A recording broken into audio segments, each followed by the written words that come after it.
Hey everybody, welcome back to the Saltworks podcast. I'm your host, Hallie Dye. Today we have a great show for you. I'm so excited you're here. Our guest today took a little bit more convincing. If you know her, you know that. But when you hear her story and just the beautiful soul that she is, you'll see why we were so committed to getting her. Today on the podcast, we have Lori Young. She is just someone who, to me, images God in her creativity and her kindness and just her heart for people. And you will see that in the way she raised her boys and how she talks about her husband, Joey, and just in her love for missions. She just paints a beautiful picture as an artist, as she does. I can't wait to share her story with you. But before we jump in, I want to share a couple of partners with you today. If you or a loved one are making healthcare decisions that can be exhausting, confusing at best, that's why you need to know about Northeast Imaging. Northeast Imaging is a patient-friendly diagnostic testing facility that is doctor-trusted and patient-preferred. They offer MRI, CT, X-ray, and ultrasound. They have a friendly staff who is committed to focus on high-quality scans and intentional care to the patient, plus their referring providers. And listen, it doesn't matter if you're using your health insurance or you're paying cash, Northeast Imaging is almost always more affordable than local hospitals. The facility is conveniently located at 1703 Lammy Lane in Monroe. They're open Monday through Friday from 8 a.m. to 5 p.m. So tell your healthcare provider you want to go to Northeast Imaging and mark that off your list today. It is summertime. We're getting on the road for trips and all kinds of ball games. Without as much time to cook or get snacks from home, Daily Press is here to help. Daily Press has fast and friendly service for your busy schedule with their made-to-order deli options for breakfast, lunch, and dinner. And for your craziest days, their fresh grab-and-go options in the open-air cooler and hot-to-go box. What you may not know is that they even have a wide variety of frozen take-home meals and appetizers. Plus, we can't forget all the baked good options and the fresh brewed coffee. Daily Press has 4 locations, making it convenient for you and your family, and are open from 6 a.m. to 9 p.m. at all but one location. Plus, it's a family-owned business, so stop by Daily Press today. And now to my conversation with Lori. Welcome to the Saltworks podcast, Miss Lori. Hi, Hallie. Thanks for having me. Oh, it's so fun. I've held you hostage because we've been chatting for probably 30 minutes before we started. So sorry. So fun. It is so fun. I love y'all. So well, what a treat to get to spend some time with you. It's hard for us to press record and jump into things because I'm like, well, I just want to ask you about everything, but we will record some of it. So we will share your story too. I know this sounds silly and I'm not trying to distract you, but I really did just think of something. What? So earlier this week, I just happened to be looking for something on my phone, right? A certain picture for missions. Mm-hmm. And I kept scrolling and scrolling and scrolling, going, where is that picture? It's in my head. I know the picture. And do you know where I ended up? Mm-mm. I stumbled upon when you and Andrew got married. That is a ways back. I had pictures from your the party after you get married. Yeah, the reception. The reception. I know. I always want to say rehearsal. I'm like, I know. no, I was that's going, no, that's not right. Yeah. But and so I had to tell you that because I thought, how that random is so that? Funny. That I stumbled. I mean, how many years ago? It's been a few. 14 this month. Go figure. Who has old pictures on their phone like me? Yeah, wild. Well, okay, we had the wedding ones. Oh, I love the beautiful. They were like all different colors and whatever, and we, that's what people had instead of rice when we left, or bubbles, whatever. Right. And it was just, and so it created this really cool, colorful picture because the photographer said, when you're making your exit, just pause and smile. So we did. And it just turned out really well. It's one of our faves from the night. And we sent it to the Etsy shop just to here's a professional picture. Sure. We loved it. Thank you, whatever. I mean, forever, Lindsay, do you remember this? Like forever people would be like, I saw you on Pinterest. Like that was a big deal in the, when we first got married, Pinterest was the thing. But that picture would come up. I believe you. I know when you tell me about the picture, I actually know the picture in my head. And that's so funny. No, I love that. Yeah, in our glory days, that's our one claim to fame is the wedding years. 14 years. Oh my gosh. I know. We have almost a 10-year-old. That just blows my mind. I know. I don't think we should be allowed. Well, I think about Andrew. When they moved here, mm-hmm. however long ago, Andrew was my Andrew. Your Andrew was a little trooper because they came out. Amy and Bill came over to be interviewed, I guess. I don't know, to check Monroe out. And the boys all came up to our house. Yes, he still talks about that. I still laugh at, but they were so, I mean, Micah, I don't. He was maybe 4 or 5. Yeah, he was tiny. Yeah. And then, of course, with my 3 boys, and then those 4 boys and me. Yeah. But he it was still so much talks fun. about that and just like how welcomed he felt with y'all. And I think, did they camp out or something at y'all's house? Probably. Maybe that was later, but probably. Yes, he's got lots of, stories at the Young's house. And then these are stories I probably shouldn't know about. He probably hasn't told me. He's blocked them out. That's right. Well, that's for Saltworks After Dark. We'll say that. We'll save those for later. But, I'm sorry. See, it's the squirrel. It's the retriever in me that's distractible. Yeah. No. Well, then he roomed with Chris at and LSU. Then Andrew, your Andrew, was our life group leader, and of course now he's sees Nick in the business world and church and small. So crazy. All full circle. It's a story. But yeah, he does. He talks about that and just how y'all made him feel so welcome. And I think Chris was his first friend in Monroe. And just, anyways, it's just sweet. But that's funny. I love it. Well, okay. Well, now that we know your whole story. All right. Who is Lori Young? Who is this person? Who is this person? Well, I thought about this question because I knew you asked this question. And I thought of our friends in Africa that we have the opportunity to work with. And when they are asked, who are you? How do you define yourself? They always say, I am a disciple who makes disciples. Wow. And I thought, I want to be that girl. I want to be a disciple who makes disciples, be it in so many areas of my life, be it with at home, when I had kids living at home, with my children, or with my husband, or with those at church, or my grandchildren, or just my friends wherever I go, wherever we are serving the Lord. I want to be that girl that it's not about me. I'm just a disciple. Yeah. Making disciple, praying to build the kingdom of Christ. I love that. I love it. That's such a good answer. And one I don't think we've heard. And I love that they say that. They do. If you ask them seriously, that is what they say. And it's not just one person. It's that's just really their mindset. Yeah. But so good and so true. I mean, should be all of our answers, Now, you grew up in Texas, right? I did. Where was that, and what was childhood like? What did that look like for you? For me, I grew up in Houston. I grew up in a Christian home. We were really involved in our church, a church actually that was really grounded in discipleship and reaching out, to everybody. And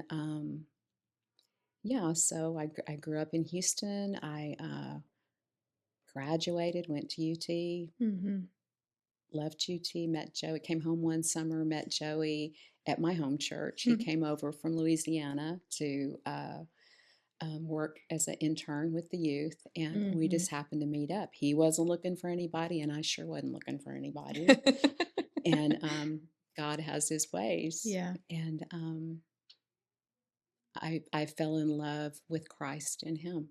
I love that. And that's when I noticed him, and it's funny because our stories are similar, because he says, when I noticed you, and I'm like, no, when did you notice me? And he said, well, I noticed you one Wednesday night when you stood up in front of the youth to give your testimony. And he said, I thought, wow, who is this? He said, because people had been like saying, you need to ask her out. And he's like, I'm not asking, I'm not here. I'm here for Jesus. I am not here for a woman, Well, God said, I guess maybe we can do both.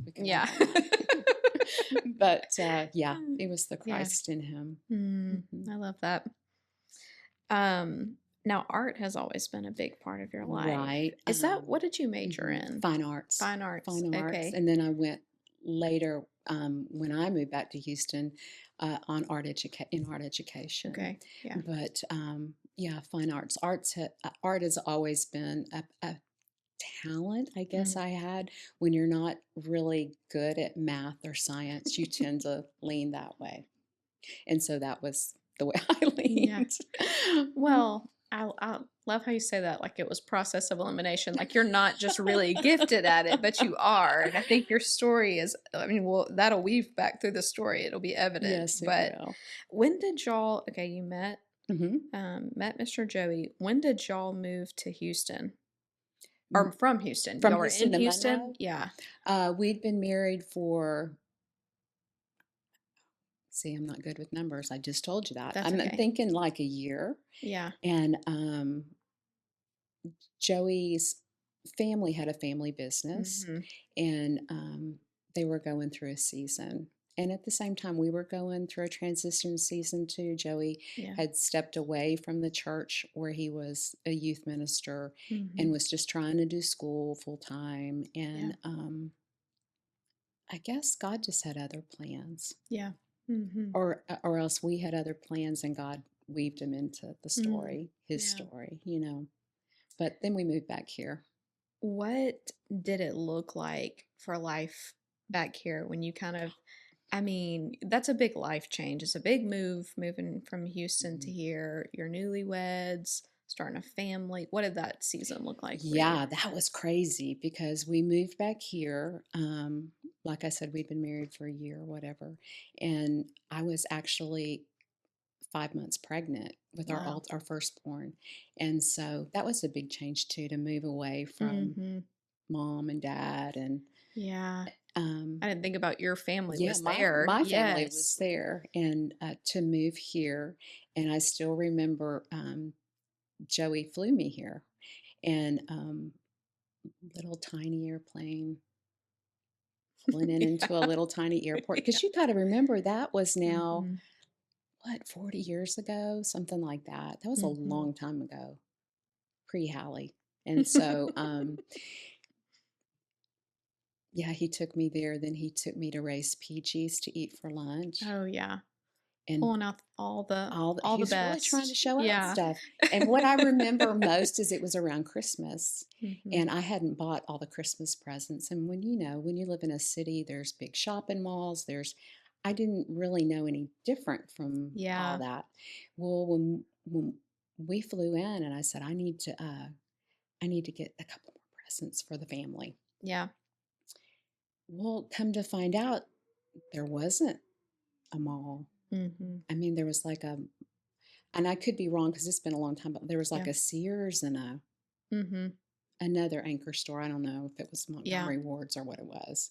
And then there was like a little thing in between, and that was the mall here. And I remember going to the men's section, and the shelves were empty. And I was like, you got to be kidding me. How can you not How do y'all live stuff? Here? Where are we? And so anyway, but that was when Monroe's exploded. And could you then. even imagine a time where we wouldn't go to a store? No, that's just what you do. Yeah. That was a big part of what you do. Yeah. But I laughed because it was very different, strikingly different for me. Yeah. Yeah. And so there was a big learning curve there. For sure. We moved into the Garden District. We bought a little old house that was just adorable. Oh, I bet you loved that. Loved that house. Still love that house. I would still live in that house. And we joined a church, First Baptist, in downtown. And we did a lot of growing. God was really good. We made some great friends, and raised, well, all three boys.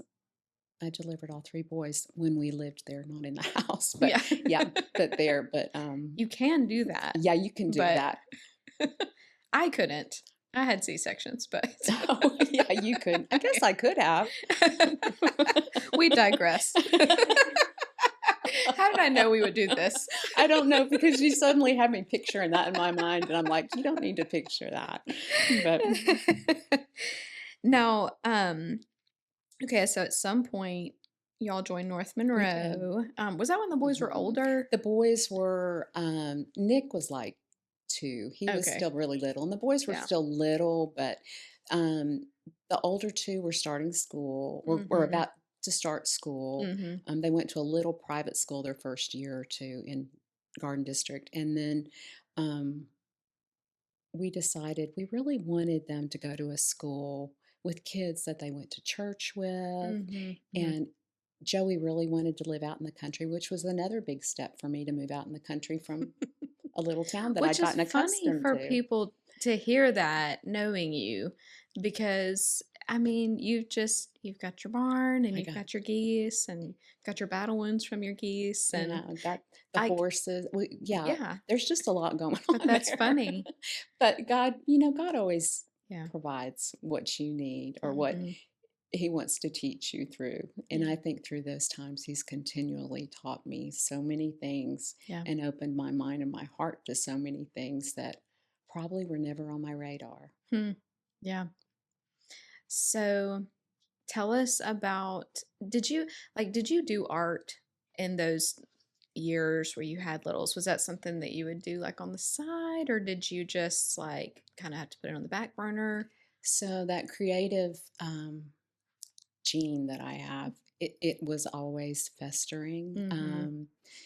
Having the 3 boys, I wanted to be a stay-at-home mom. Mhm. I mean, that was just what I thought for us. That's what I wanted to do. Mhm.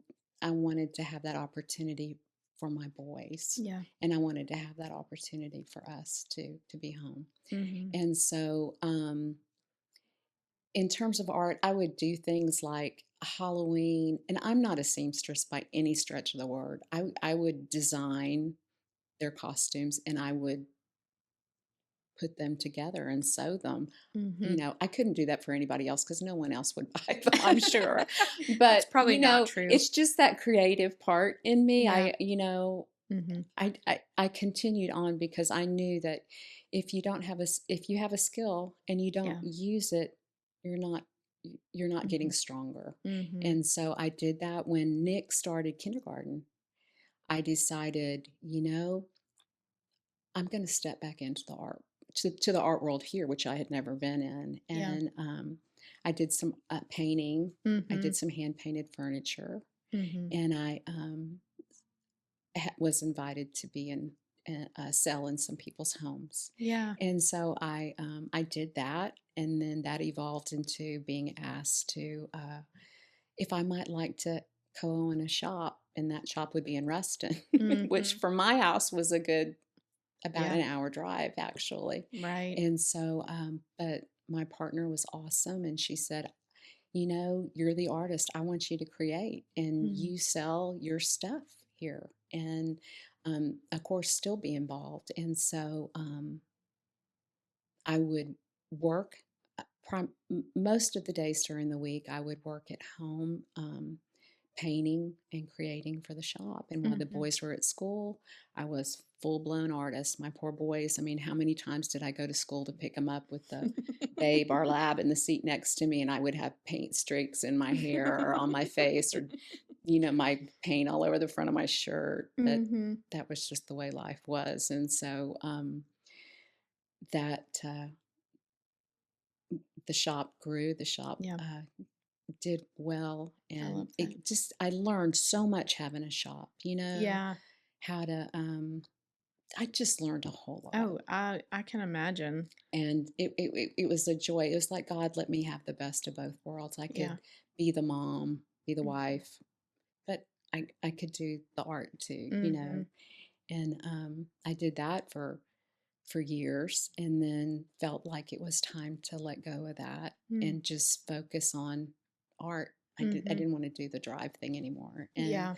um, so I opened a business online, and started out just wanting to do wholesale to other shops because I had the opportunity to be approached by others about Yeah. selling through them. And through that online business, it started out, I was able to sell in shops all around the country, which was really fun for Yeah. me. So I remember that. a line Yeah. I Yeah. started, it just it spread so many different places, Mhm. and then I decided to sell also retail Mhm. online, and so through Etsy, Yeah. I opened that, and that opened up the world to Mhm. me, and had the opportunity to not sell all over the United States, but as Mhm. well as overseas, and Yeah. just dream about all the places that Yeah.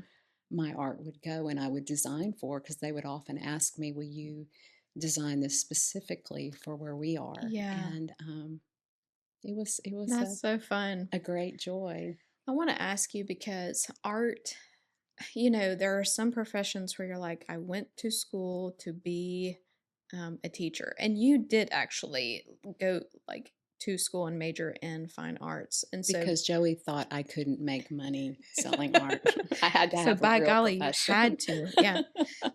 But like like you can go to school to be an accountant, you can go to school to be a doctor, but like art can sometimes feel like podcasting. You think someone's going to come say, hey, did you ever deal with like imposter syndrome and doubt, like, can I do this, what am I doing? I mean, did that ever come up in your story? Um, yeah, I feel like it still comes up in my story. That's a constant thing, right? But yeah, I'm just gonna say yeah. Mm-hmm. Yeah. Hmm. But I love, I think that's relatable to hear that you felt that, but I also love, like, look what you were able to do, I mean, I can remember your art was everywhere. I mean, you know, why did that change? Why did that shift? Um, Honestly, it was in at the end of October. Again, I'm not good with the year number. And Joey, my husband, was in an accident, and it was a very bad accident. Mhm. And so it required him to be in the hospital for many, many months. Mhm. And I wanted to be with him, Mhm. and I didn't want to be pulled to um, Yeah. perform. And so I made it through. It was the end of October. Made it through November. Made it through December. And see, I had all these shops that I was selling to on top of retail. Mhm. And so at night, I would be at the hospital early in the morning. I would be there all day with him. I would come home and have to go out to the studio Mhm. um, by myself, go out to the Mhm. studio and produce. Mhm. And there just got to be a point when I was like, I can't do this anymore. Yeah. Um, I knew Joey's stay would be prolonged. We didn't know how long. Yeah. Um, During that time, I was told 3 different times that he might not live. Mm. So it was a very traumatic time. Yeah. Um, and God really led me and said, I felt like He said, it's okay. Mhm. And I contacted all my shops. I contacted people, even the shops here in Monroe, that were Mhm. so kind and Yeah. so generous with me. And they said, it's okay. Yeah. Thank you. Thanks for Mhm. letting us know. And I let it go, which was Mhm. hard because Yeah.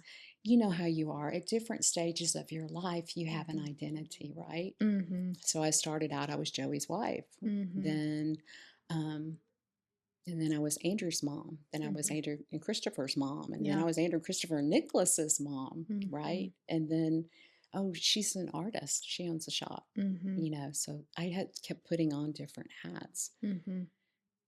And And there is something so fulfilling, not even to make it sound worldly, but there is something so fulfilling as being like identified with something that is you.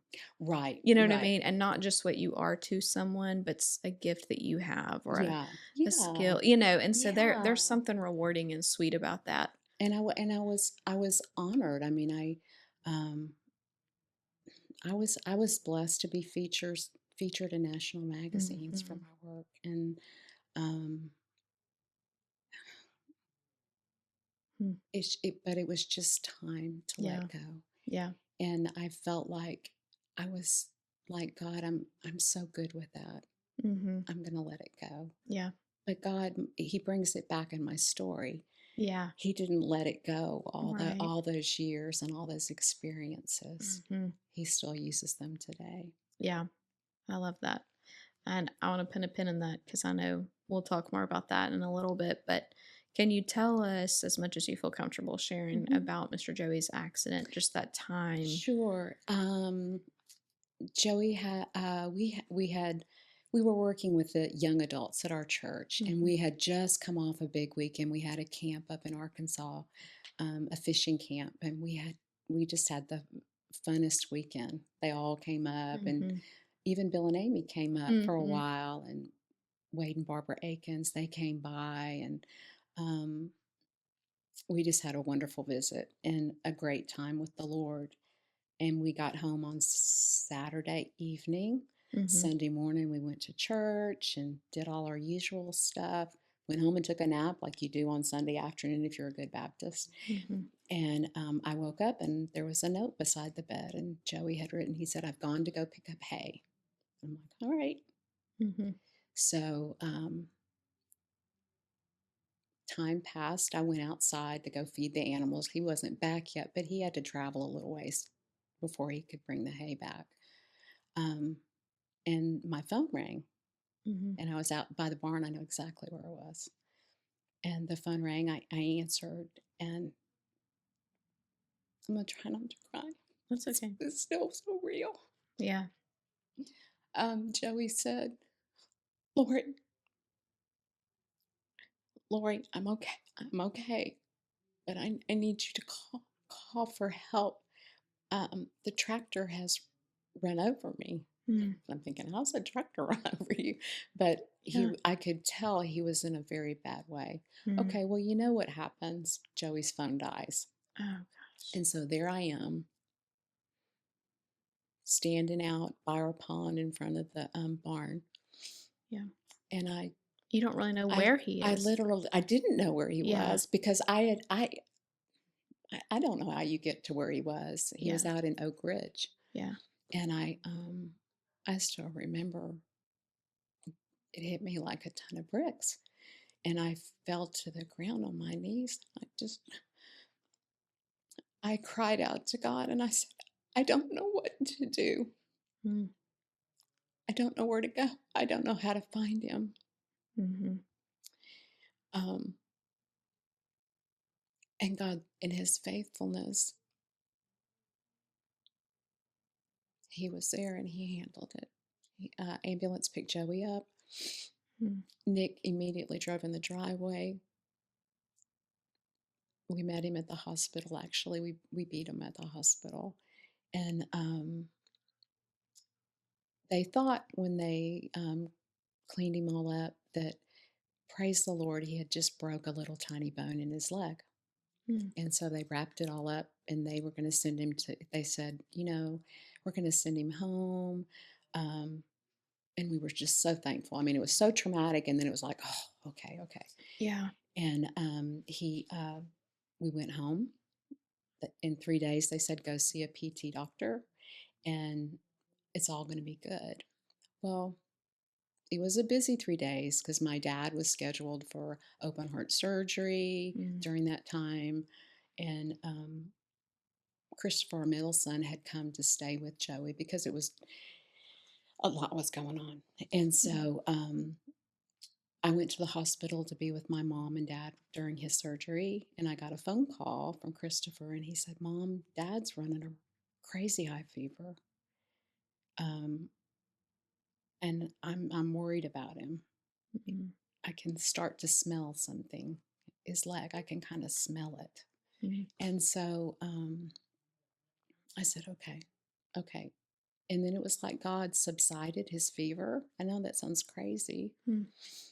Um, Christopher had a good friend that was a doctor up in DC, and he called her, and she told him some things to do. And so God used her.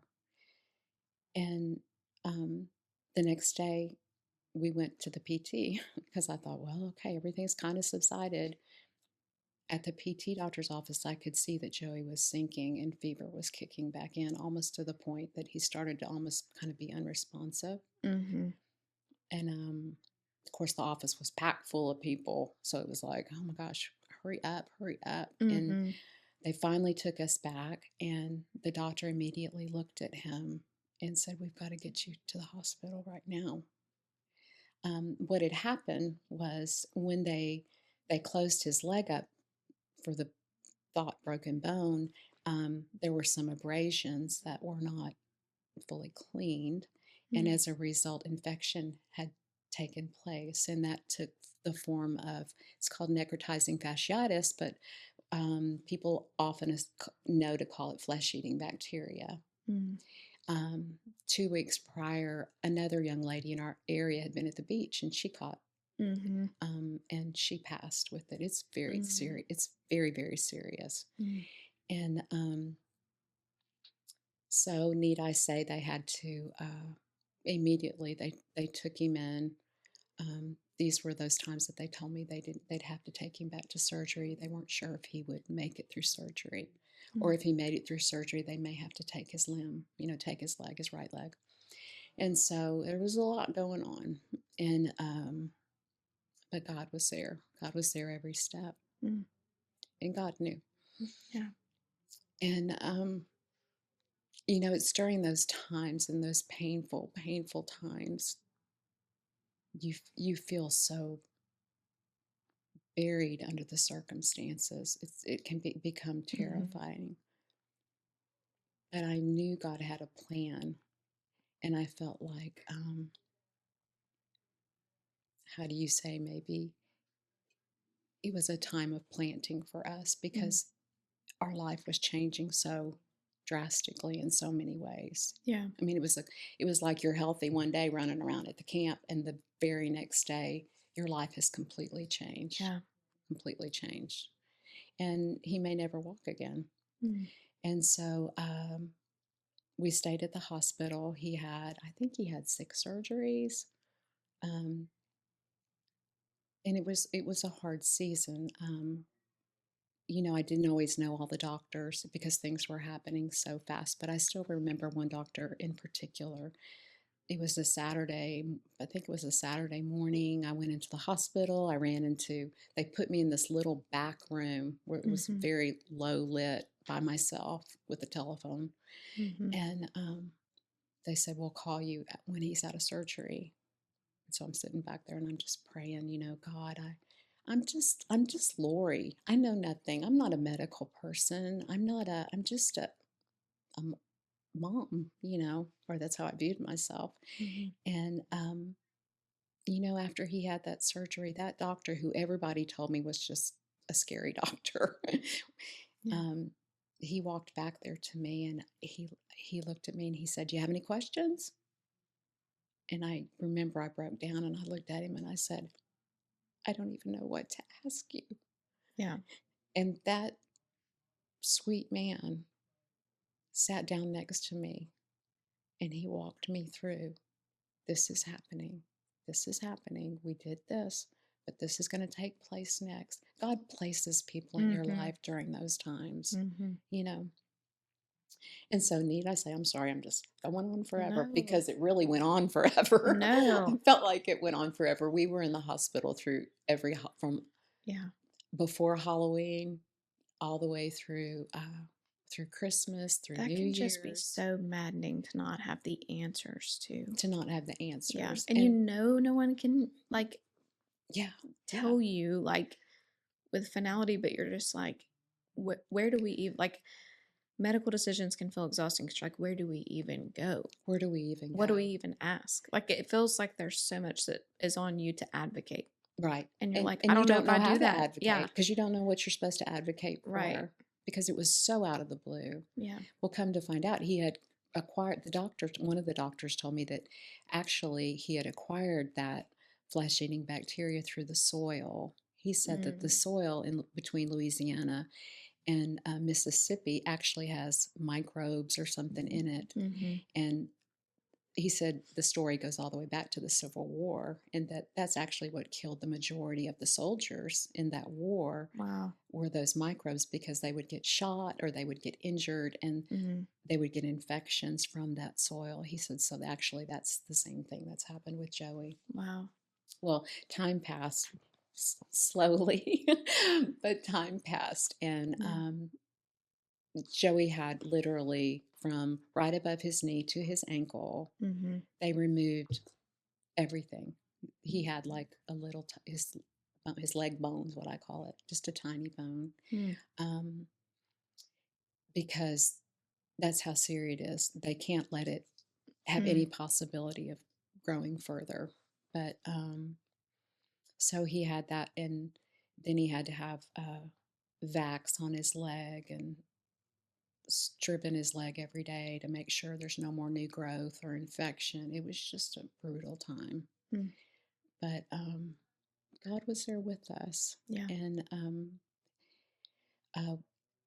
come January, they said, okay, we can move you to Shreveport to the burn center. And so Joey could start to get his skin. And literally 3 days after he received his first skin, his new skin, it was like night and day. His health was like night and day. He was like, oh my gosh, I could see hope at the end of the tunnel. Yeah. And I was able to bring him home. And we joked because he couldn't walk. He came home, he couldn't walk. He hadn't walked in so long, and plus all that was going on, we weren't sure that he'd be able to walk again. He came home in a wheelchair. I remember being at home, moving all the furniture and everything around, like, okay, we got to make this work. And at the time, I was keeping my first granddaughter, Camille. Yeah. And Camille was almost ready to walk. And so we would always laugh and say, okay, who's going to walk first? Is it going to be Poppy? Is it going to be Camille?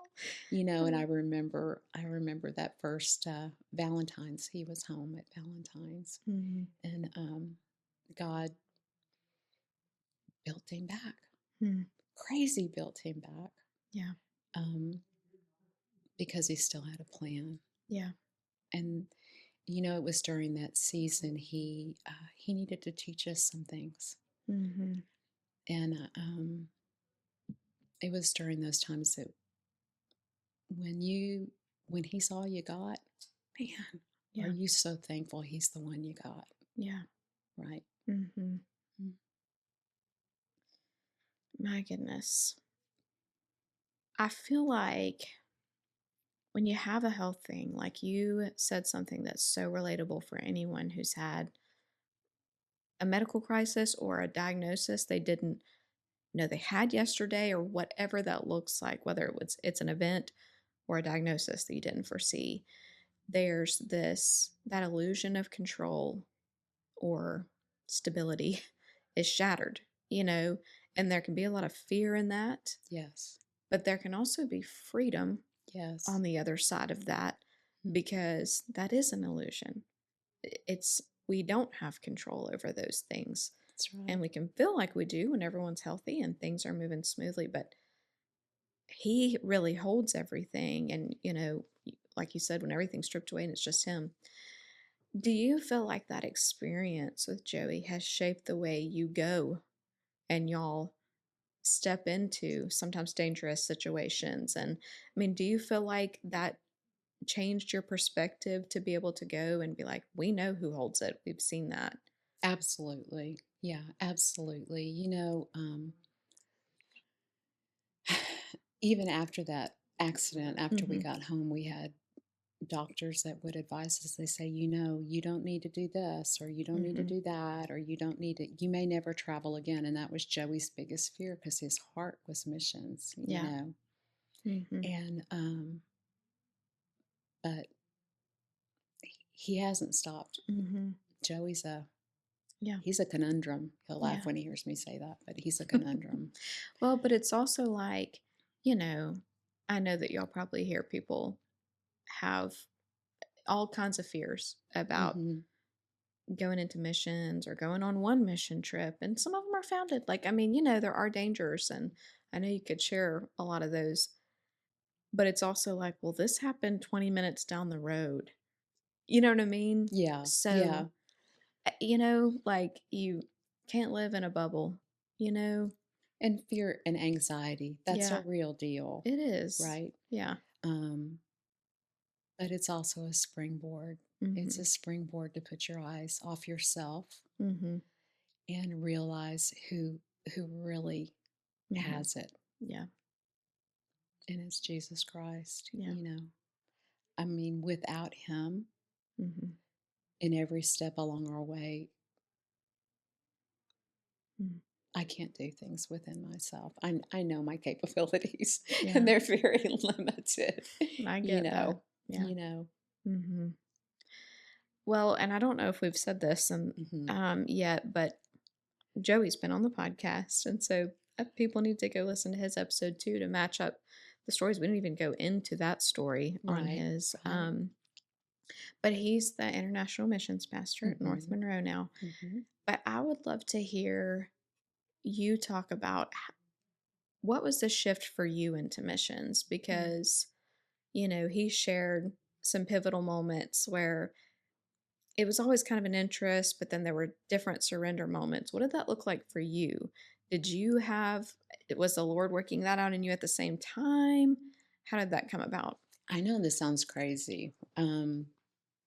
My parents were always very mission minded, Mm. very active in Mm-hmm. international missions Yeah. my whole life. So it wasn't something that was unfamiliar to me. The travel part of that with missions was unfamiliar to me. Yeah. But it probably started out when Joey started going on missions first, separate from North Monroe. He would go with a sending agency here, Mm-hmm. XMA, and he would come home and tell me all the stories. But I always stayed home, and I always said it was because of the boys, because they were still in school, Mm-hmm.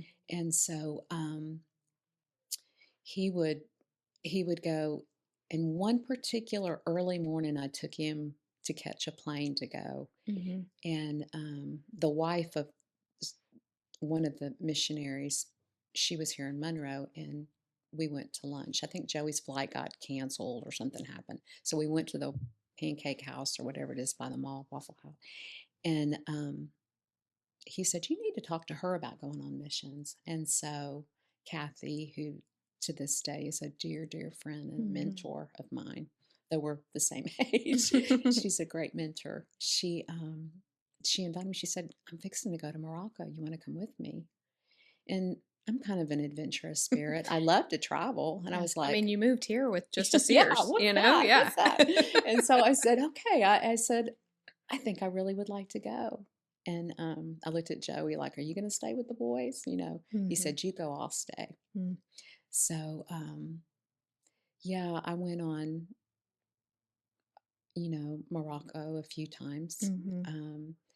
Traveled the country of Laos, always with Kathy. I Mm-hmm. think God placed her in my life to teach me so many things through her. Yeah.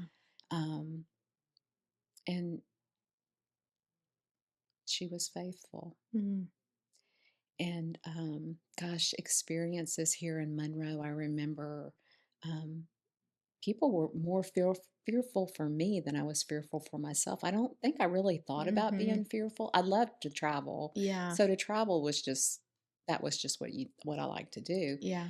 But from the mission standpoint, purposely going Yeah.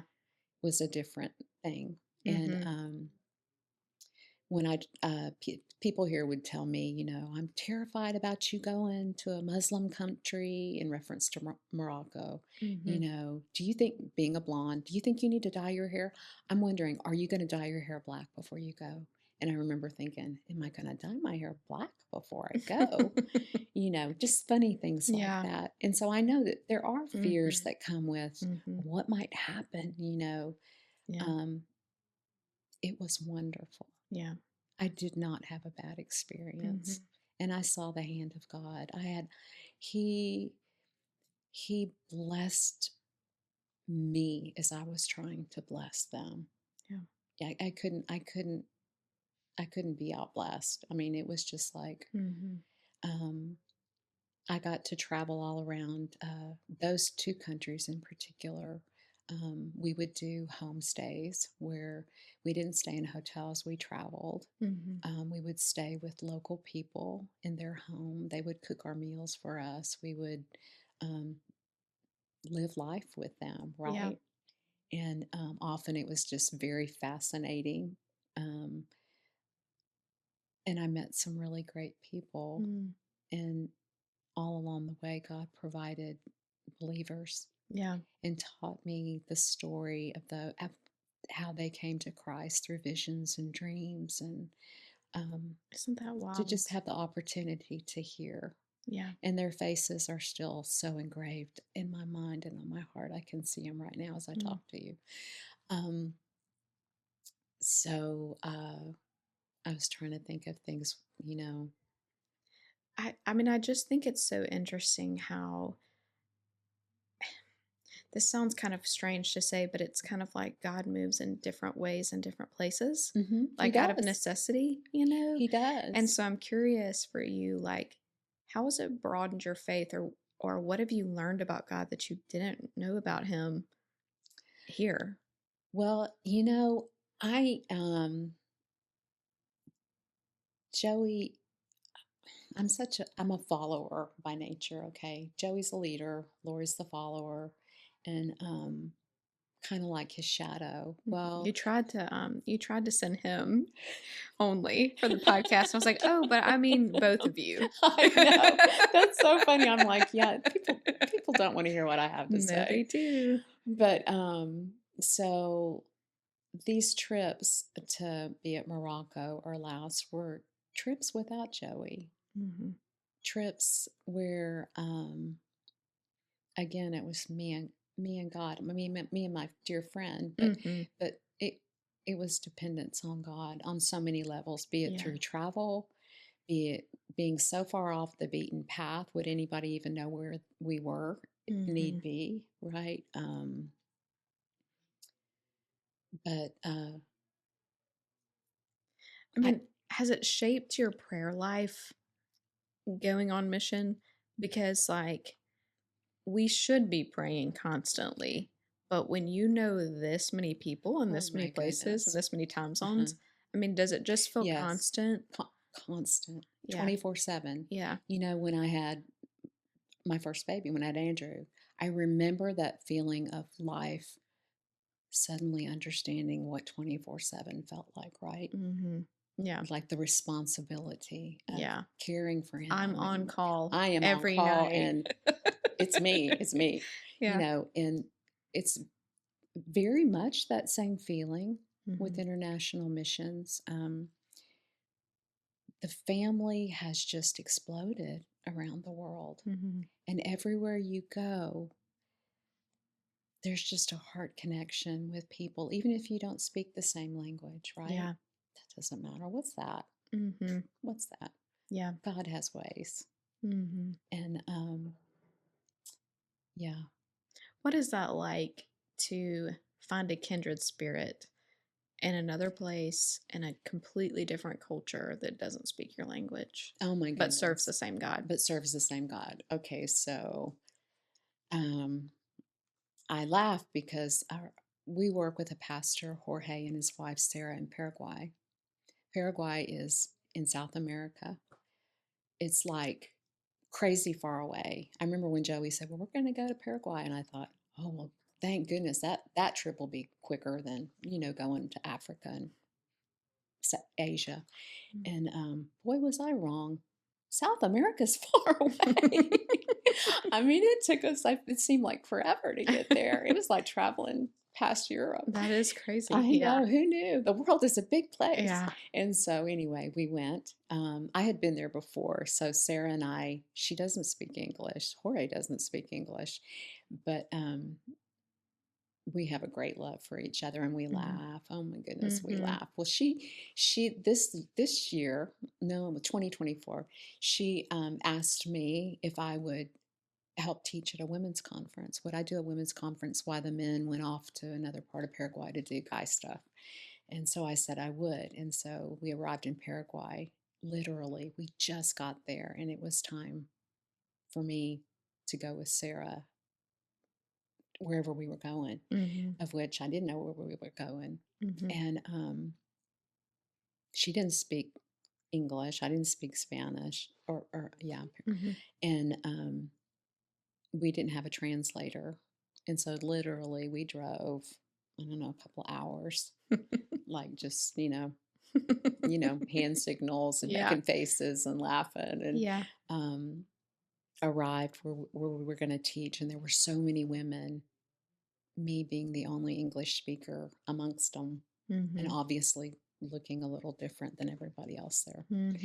And so that was a big, I'm like, oh my goodness, how's this, Yeah. I didn't have my Joey security blanket, but I knew I had God, and I was like, okay, you got this.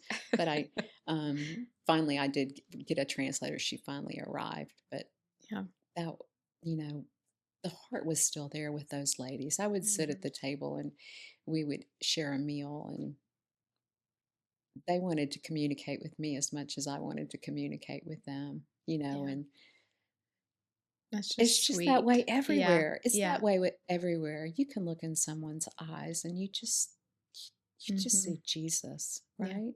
Or sometimes you don't. Yeah. And that's your prayer. Yeah. I want to see Jesus.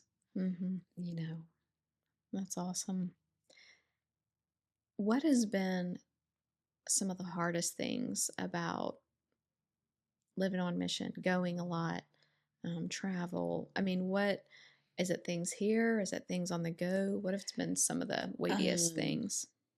Truthfully, my number one worst, most disliked thing is packing. Yeah. Knowing how to pack.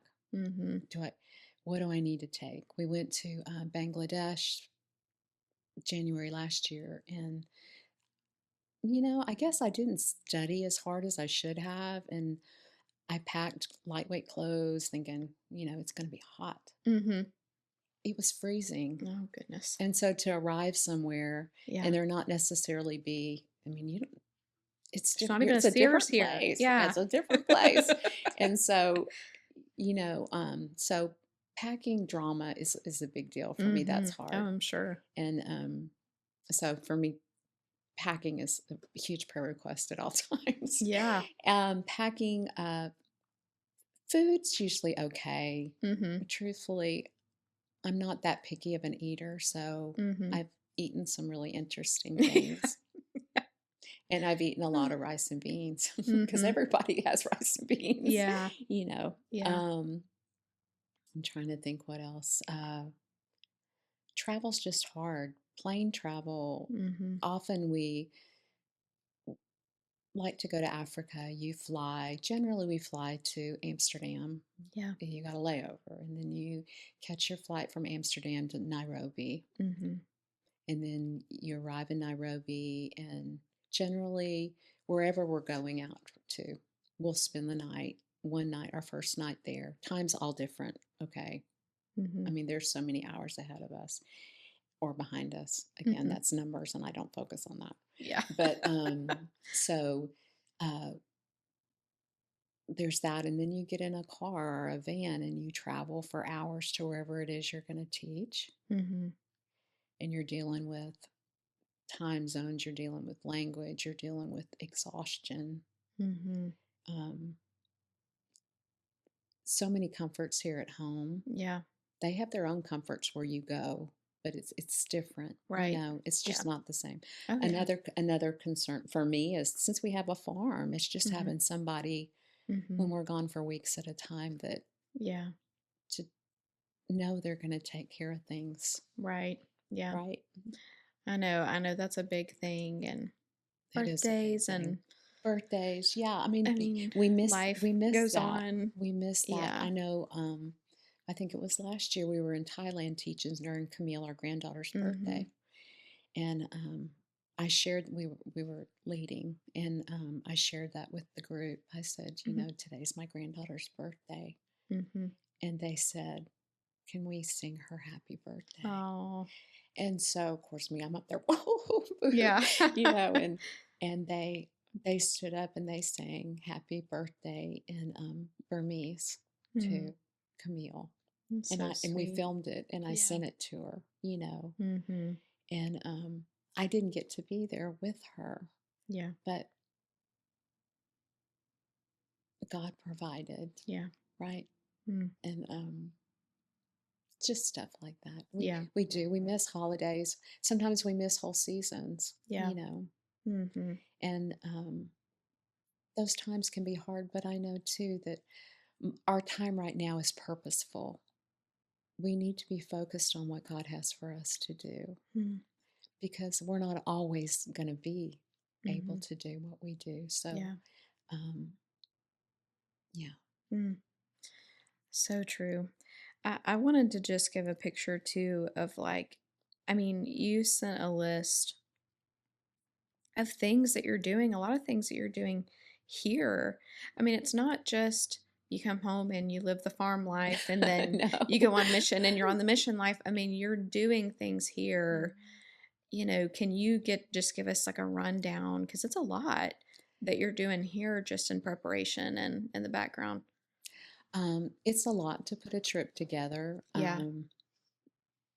I refer to myself as Joey's personal assistant. But I book trips. Hmm. I plan the hotels along the path where we'll stay. That right there, I want to be in the fetal position. Just thinking about that. Like, it's eh. it's a lot. It's a lot. But Yeah. there's all that. Yeah, there's just being informative to people that want to go on mission or might Hmm. want to go on Hmm. mission, Yeah. or and we've got there's so much more there, but I block it out so I don't stress about it until it comes up and then I got to do it. Yeah. But there's the mission store. Yeah. We've been blessed with the opportunity to open the mission It's the store. coolest mission Oh store my ever. gosh, you're so sweet. But when we travel, I try to purposefully take a few hours to go and hunt Hmm. things to bring back. Yeah.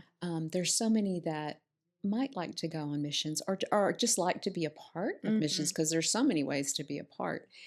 And I bring those back and we put them in the Hmm. store, even if they never, and we do sell them. Yeah. But truthfully, even if they never sell, that's not the point to sell them. The point is always to point to Jesus Christ, and the point is to show there's other places. The world's Hmm. a big place. I Hmm. want you to see that. I Yeah. want you to feel them and touch them and see them. I think Hmm. that's that creative part in me is Yeah. I just want you to know. I want you to know. I want you to see. I want you Hmm. to look at the photos. I want you to see. Yeah. I want you to see their eyes. See, they're Hmm. just like you. Everybody, the world, that's the funniest part to me. The people, all the people in the world, they're just people. Yeah. They're not Hmm. to be feared. Yeah. They're not to be feared. They're to be loved. Yeah. Mm. I love that. Well, I mean, I look at this list of everything. It's editing photos and Oh videos, yeah, I and do that. you've got to keep up. I mean, you mentioned the packing. That means keeping up with the weather and what's appropriate. I'm sure knowing the Yeah, culture, what's going to yeah. be What's acceptable? acceptable If and you not need head offensive. coverings, if how Yes. long you need to wear your Oh skirt, my or goodness, keeping up with are pants vaccines. acceptable? Yeah. Yeah.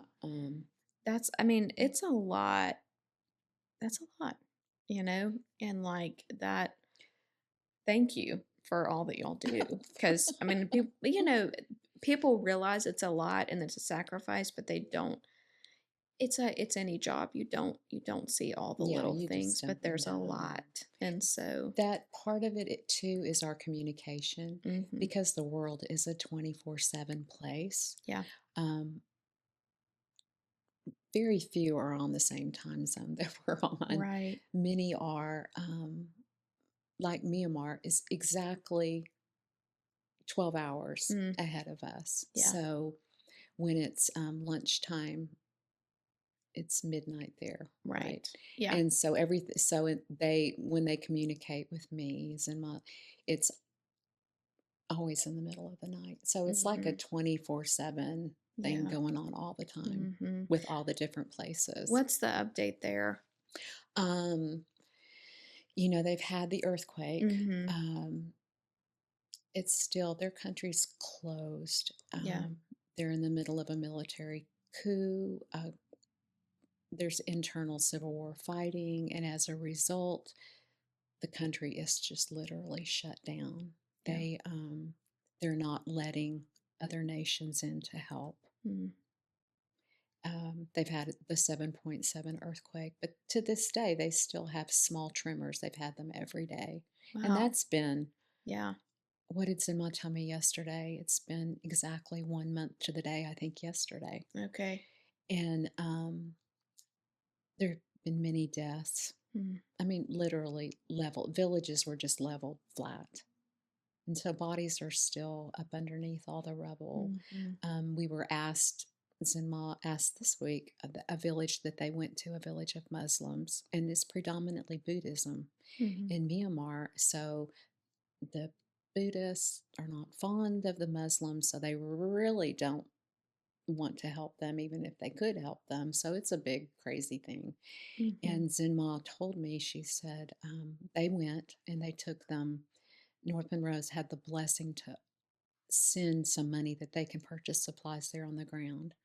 Mhm. Water, fresh water, tarps is what they're living under, tarps. Um, mosquito netting, because Mhm. mosquitoes are a real deal, because it's crazy hot there. I think we were there last Mhm. time, it was 108. Oh It's my hot. goodness. And so the chief, or the village leader there of this particular village, asked Sinma, that he said, "We trust you. They're not believers. We trust you. We have 13 children, Mhm. and these children have lost Mm. their entire family. It's just them. I mean, little ones, little ones. Mm. And they have no one wants to take them, because everybody's in chaos in their own little worlds, Mhm. there." And he said, "Would you consider taking these 13 children back and caring for them? We have a small orphanage there already, those children came from the Civil War. They're Yeah. true orphans in that they lost their parents. Mm. It's just I cannot a hard imagine. situation. Yeah. You really can't imagine. I've been there and I still can't imagine. Mm. But that's a big prayer request right Yeah. now, is what an opportunity to raise those children in a Christian home. And that's exactly what that is, a Christian Mm. home. To teach them about Christ and Yeah. make them disciples, Mm. right? And then they go out and grow. Anyway, so that's a prayer request right now, those 13 children. There's much paperwork and all kinds of things that would have to transpire. Um, uh, Nye, one of the girls that's a student there with is a believer, she fell ill, and come to find out she has TB. Mm. And so we just found this out just a few days ago, maybe a week ago tops. And so praise the Lord, it's a treatable thing. But Yeah. that's a prayer request too. TB is Yeah. scary. Yeah. There's a strain that's not contagious, and there's the strain that is contagious. Yeah. And she's with all the children and Mhm. close quarters and throughout all this trauma, you know. But you just can't believe the movement of God. Yeah. It is amazing, and the faith of these believers in Myanmar. Pastor Daniel and Zen Malin, um, their love. I mean, despite all that they have been through, all that they do, they continue to go out. They refuse to turn their eyes inward. They're always looking and sharing the gospel of Christ. And the people that have come to salvation, that want to be baptized, Mm. they wait a little for them. They don't immediately baptize them, because they really want them to understand decisions that they're making, Yeah. because they are steeped in Buddhism, and the culture there is Buddhist. And Mhm. so God's working there. It's incredible. I mean, literally incredible. What he does through pain, right? Yeah. He worked with us through pain. He's working all around the world. That's beautiful. Thank you so much for sharing that with us. I mean, those are things we can specifically be actively praying for. And so that's super helpful, to know and just to get a glimpse. I mean, it is impossible to imagine, but to get a glimpse of what God's doing and how we can pray and what we can do and what is real for someone else right now. It's real. I've had the blessing. I've spoken to Zenma daily since before COVID. So we have a long history together. And God has given Joey and I both a front row seat on many occasions to see and to know. Yeah. And our heart is always to tell the story back here, but it's not. It's a big story. It is. Right? And that's through photos and videos. When you talked about that, that's exactly why I spend so much time on that, because I want to tell the story. I want to tell his story. Yeah. Well, you do it well. And thank you for coming today to tell. I mean, I know it wasn't all that you could tell us. I mean, we could do a whole series, but thank you for coming and sharing that with us today. Oh my goodness, my joy. Goodness gracious. It was wonderful. I enjoyed it. I know everyone's going to enjoy it. So thank you for coming. Oh, Hallie, thanks for giving us the opportunity. Oh, yeah. Well, thanks for all you do and sharing his story with so many. Thank you. Thanks. It was an honor. And thank y'all so much for listening this week on The Saltworks, and we will see you next week.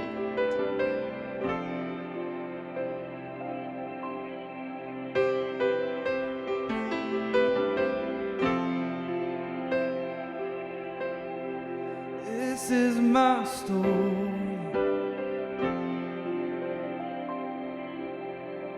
This is your story.